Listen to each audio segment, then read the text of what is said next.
प्रदेश में कानून व्यवस्था और भ्रष्टाचार के खिलाफ उप मुख्यमंत्री deputy CM doctor Premchand Bairwa action में है। उप मुख्यमंत्री ने भ्रष्टाचार और अनियमितता करने वालों को दो टूक चेतावनी देते हुए न्यूज 18 राजस्थान से एक्सक्लूसिव बातचीत में कहा कि या तो वो खुद ही सुधर जाएं या फिर सरकार ऐसे अधिकारियों के खिलाफ सख्त एक्शन लेगी। उप मुख्यमंत्री की जिम्मेदारी संभालने के बाद पहली बार अपने दूदू विधानसभा क्षेत्र का दौरा करते हुए जनता की शिकायतें सुनी और उनके निपटारे के लिए अधिकारियों को आदेश भी दिए।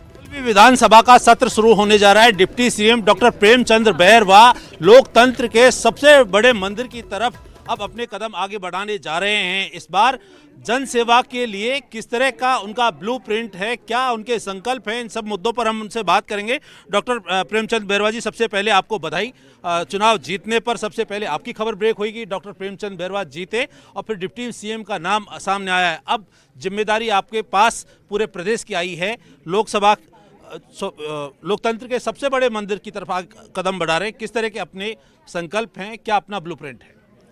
देखिए, मैं आपको बता रहा हूं कि जिस तरह से जो 5 साल में इस कांग्रेस गवर्नमेंट ने जो हमारे माननीय प्रधानमंत्री जी नरेंद्र मोदी जी की जो जन कल्याण योजनाएं थी, जो अंतिम छोर के व्यक्ति तक और उनको पहुंचाना चाहते थे, उनमें जो रुकावटें आई है, निश्चित रूप से अब इन 5 साल में हम घर घर हमारे अधिकारी, कर्मचारी या कार्यकर्ताओं के थ्रू हम पात्र व्यक्ति को निश्चित रूप से उसका लाभ पहुंचे और राजस्थान के लोगों में उन लोगों को जो अंतिम छोर पे बैठे हैं उनको मुख्य धारा में लाने का काम करें। जिस तरीके से आपको जिम्मेदारी दी गई है पूरे प्रदेश की, मिशन 2024 भी आपके सामने हैं, जनता तक आप पहुंचेंगे। कौन कौन से ऐसे आपको प्रधानमंत्री की जो योजनाएं हैं जिनसे आप वहां पहुंचेंगे? ऐसा है, जिस तरह से ये पूरे 5 साल में इन्होंने केवल और केवल धोखा देके राजस्थान की जनता को, ये सरकार में आए थे, किसानों से उन्होंने झूठ बोला कर्जा माफ़ करेंगे, बेरोजगार भाइयों को, हमारे युवाओं को धोखा दिया कि आपके हम बेरोजगारी भत्ता देंगे, वो नहीं दे पाए। 5 साल ये कुर्सी की लड़ाई लड़ते रहे हैं और महिला अत्याचार में, दलित अत्याचार में राजस्थान नंबर 1 पे आया है। इनका आप खेल देखिए, पिछले जब चुनाव से पहले 1.5 या 2 महीने पहले इन्होंने जो रेवड़ियाँ बांटी है, जनता सब समझ चुकी थी, इनको अपना रास्ता दिखा दिए। इसलिए हम चाहते हैं भारतीय जनता पार्टी और हमारे माननीय प्रधानमंत्री जी वो शख्स है जो कहते हैं वो करते हैं, जो नहीं कहते वो करके दिखाते हैं। इसलिए हमारा यही रहेगा कि राजस्थान आगे किस तरह से बढ़े, जिस तरह से इन्होंने पीछे बहुत धकेल दिया इन 5 साल में, तो उसको हम आगे विकसित राजस्थान बनाने के लिए प्रयास करें। जीतने के बाद आपने जब पहली बार दूदू अब गए डिप्टी सीएम बनने के बाद में, आपने वहां पर निश्चित तौर पर जो आपने कहा है उसको सच करने का जो है एक साहस भी दिखाया है। वहां जिस तरीके से नियम विरुद्ध कार्य हो रहे थे उनके खिलाफ एक्शन भी लिए और उनके रोकने के प्रयास भी किए गए हैं। ये दूदू के साथ साथ पूरे प्रदेश में किस तरीके से मिशन चले? बिल्कुल, ये सभी जगह ऐसा होना चाहिए। जो अधिकारी जिस तरह से लापरवाही कर रहे हैं, जिस तरह से ये कांग्रेस गवर्नमेंट ने जब इन एमएलएज को पूरी छूट दी है, मनमर्जी इन्होंने की है, भ्रष्टाचार चरम सीमा पे पहुंचाया है, तो हम ये भारतीय जनता पार्टी है, इनकी सोच, इनका विजन अलग है हमारा। इसलिए मैं और रुक करेंगे अगली खबर का। संसद में विपक्षी सांसदों के निलंबन करने का मामला राजस्थान की 16वीं विधानसभा सत्र के पहले दिन विरोध के रूप में देखने को मिला। कांग्रेस के विधायक विधानसभा में काली पट्टी बांधकर पहुंचे। सांसदों के निलंबन पर सचिन पायलट ने कहा कि संसद में पूरे विपक्ष को निलंबित करना गलत काम है, कांग्रेस पार्टी इसे गलत ठहराती है, इसलिए विधानसभा के अंदर काली पट्टी बांधकर अलोकतांत्रिक कदम का विरोध किया गया है। विपक्ष की आवाज दबाने का काम किया जा रहा है। सदस्य निर्वाचित हुआ हूं, ईश्वर की शपथ लेता हूं कि मैं विधि द्वारा स्थापित भारत के संविधान के प्रति सच्ची श्रद्धा और निष्ठा रखूंगा। मैं भारत की प्रभुता और अखंडता अक्षुण्ण रखूंगा तथा जिस पद को मैं ग्रहण करने वाला हूं उसके कर्तव्यों का श्रद्धापूर्वक निर्वहन करूंगा। और जयपुर से इस वक्त की सबसे बड़ी खबर आपको बता दें, कालवाड़ में महिला की हत्या कर लाश जलाने के मामले से जुड़ी बड़ी खबर सामने आ रही है। 27 दिन बाद कालवाड़ थाने में पुलिस ने इसे लेकर खोज शुरू की है। सनसनीखेज खुलासा हुआ है, महिला का पति ही कातिल निकला है। आरोपी गिरफ्तार खजाने वालों का रास्ता निवासी मनीष बताया जा रहा है, मनीष जांगिड़, जिसे गिरफ्तार कर लिया गया है। आपसी अनबन की वजह से पत्नी की गला घोंटकर हत्या कर दी थी। आधी रात को कमरे में पत्नी का लाश बोरे में डाला, स्कूटी पर लाश को बोरे में डालकर काला डेरा पहुंचाया। चंपापुरा गांव में लाश पर पेट्रोल डालकर उसमें आग लगा दी। पत्नी की लाश जलाने के बाद वो घर आकर सो गया। आरोपी डीएनए टेस्ट से पहचान के बाद पति को गिरफ्तार किया गया है। सहयोगी विष्णु हमारे साथ जुड़ चुके हैं। विष्णु, बड़ा खुलासा हुआ है, पति ही हत्यारा निकला, कैसे ये खुलासा कर पाई पुलिस और अभी क्या अपडेट इस मामले पर? देखिए, बिल्कुल जयपुर के कालवाड़ इलाके में चंपापुरा गांव में 23 नवंबर को एक मर्डर हुआ था और 24 नवंबर की सुबह को एक लाश मिली थी और लाश महिला की थी, जिसे पूरी तरीके से हत्या के बाद में जला दिया गया था। जिसके 27 दिनों के बाद कालवाड़ थाना जो पुलिस है उसकी एक बड़ी सफलता मिली, जिसमें मनीष कुमार शर्मा को पुलिस ने गिरफ्तार किया है और ये जो कातिल है वो महिला का पति ही निकला। ये बहुत बड़ी जानकारी सामने आई और अब तक की पड़ताल में ये सामने आया कि आरोप खजाने वालों के रास्ते में बद्रीनाथ जी के मंदिर में रहता है और 23 नवंबर की रात को उसका अपनी पत्नी मुस्कान के साथ में झगड़ा हुआ था और आपसी कलह के बीच में मनीष कुमार ने अपनी पत्नी की पहले गला घोंट के चुन्नी से गला घोंट के हत्या कर दी और उसके बाद आरोपी ने अपनी पत्नी की लाश को घर में ही एक जो बोरा रखा था उस बोरे में इस लाश को छिपाया और अपनी दूसरी गाड़ी थी उसकी एक गाड़ी में पेट्रोल एक बोतल में भरा और इसी स्कूटी से अपनी पत्नी की लाश को लेकर के वो आधी रात को घर से रवाना हुआ और अपने रास्ते बदलते बदलते वो आखिरकार कालवाड़ रोड पे चंपापुरा में पहुंचे, जहां पर पत्नी की लाश को फेंकने के बाद में पेट्रोल छिड़क के पूरी तरीके से आग लगा दी ताकि उसकी पहचान ना हो। और वहीं जब पुलिस को डीएनए के जरिए यानी डीएनए टेस्ट के जरिए महिला की शिनाख्त होती है, उसके नाम मुस्कान पाया जाता है।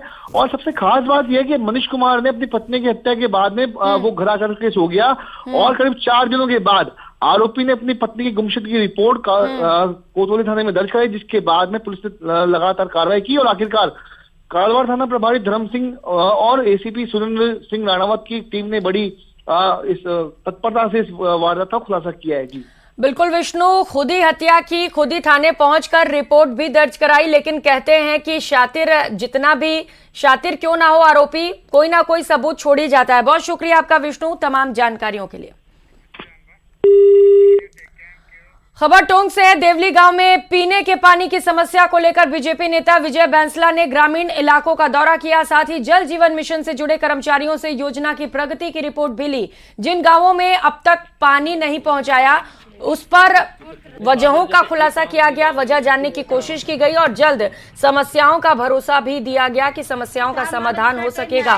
वहीं सावतगढ़ में सरकारी स्कूल का उन्होंने निरीक्षण किया, यहां स्कूल में कमरों की जरूरत बाबत सरकार तक बात पहुंचाने का भी भरोसा दिया। बैसला उनियारा के सीएचसी में महिला डॉक्टर की कमी का मुद्दा भी उठाते नजर आए और अधिकारियों से ग्राउंड में उतरकर काम करने की भी बात कही। ये कि सावंतगढ़ और बैनपा और अपना ख्वासपुरा, रामपुरा, खूब सारे गांव, मतलब कम से कम आप मान लीजिए 20-25 एक गांव तो हम घूम के आए और वहाँ बहुत सारी चीज़ें हमने देखी। कहीं किसी जगह पानी आ भी रहा था, बहुत सारी जगह पानी नहीं भी आ रहा था। एक जगह तो ऐसी रही जहाँ पे फॉरेस्ट की परमिशन नहीं आई है। अब वो पानी देने में फॉरेस्ट की परमिशन का चक्कर है। काफ़ी सारी जगह ऐसी हैं जहाँ पर काम हुए नहीं हैं, तो वो सारी बातें सामने आई। और काफ़ी जगह ऐसे हैं कि जहाँ पे सिस्टम शुरू हो गया है वहाँ पे वॉल्व्स को स्विच करने के लिए हम लोग किसी व्यक्ति को लगा नहीं पाए, जिसकी वजह से पानी होते हुए भी पानी नहीं दे पा रहे। और उदयपुर से बड़ी खबर सामने आ रही है। नशा की तस्करी पर बड़ी कार्रवाई की गई है। अवैध डोडा चूरा तस्करी पर पुलिस ने एक्शन लिया। कार से 296 किलो अवैध डोडा चूरा बरामद किया है। पुलिस और तस्करों की गाड़ी के बीच इस दौरान टक्कर भी हुई। तस्करों ने गोगुंदा थाना पुलिस पर फायर किया है। जवाब में पुलिस ने भी तस्करों पर फायरिंग की। मौके से तस्कर फरार हो गए हैं और पुलिस ने तस्करों की तलाश शुरू कर दी है। तो बड़ी खबर, नशा तस्करी के खिलाफ पुलिस ने बड़ी कार्रवाई को अंजाम दिया है, जहां पर मुठभेड़ भी हुई। पहले तस्करों की ओर से फायरिंग की गई और फिर उसके बाद पुलिस की ओर से भी जवाबी फायरिंग की गई। हालांकि इन सब के बीच तस्कर मौके से फरार हो गए हैं, जिनकी तलाश लगातार जारी है। अजमेर के किशनगढ़ से बड़ी खबर है, जहां पर चोरी की वारदात को अंजाम दिया गया। ज्वेलर की दुकान में चोरी की गई। 6 से ज्यादा चोरों ने दुकान को निशाना बनाया। 9 लाख की ज्वेलरी और 2.5 लाख कैश पार कर लिया। दुकान का शटर तोड़कर वारदात को अंजाम दिया। दुकान में लगे सीसीटीवी में चोरी की यह घटना कैद हो गई। पीड़ित दुकानदार ने थाने में से लेकर रिपोर्ट दर्ज करा दी है। फुटेज के आधार पर अब पुलिस पूरे मामले को लेकर जांच में जुटी हुई है। तो ये तस्वीरें सामने आई हैं। सीसीटीवी फुटेज के आधार पर पुलिस फरार चोरों की तलाश में है। 9 लाख की ज्वेलरी और 2.5 लाख कैश चोरों ने पार कर लिया है। दुकान का शटर कैसे तोड़ा गया, शातिराना अंदाज में यहाँ पर चोरी की वारदात को अंजाम कई लोगों ने एक साथ मिलकर दिया, जिसकी ये तस्वीरें इस वक्त आप देख सकते हैं।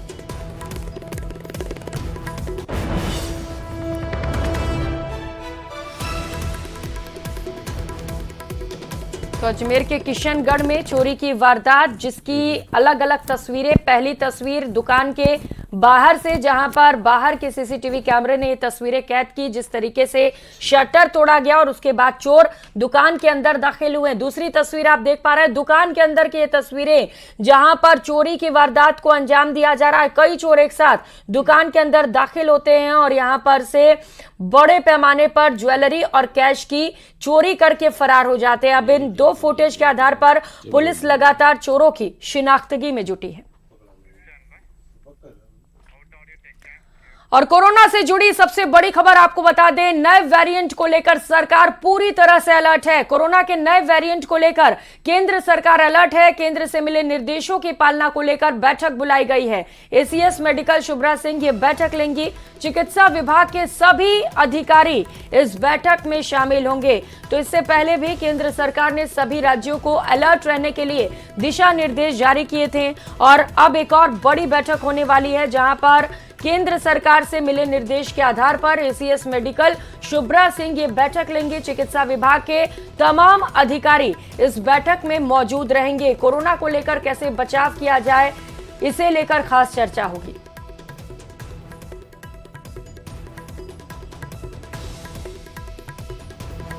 तो केरल सहित भारत के कुछ राज्यों में कोरोना ने दोबारा से दस्तक दी है, जिसे लेकर केंद्र सरकार एक्टिव मोड पर है।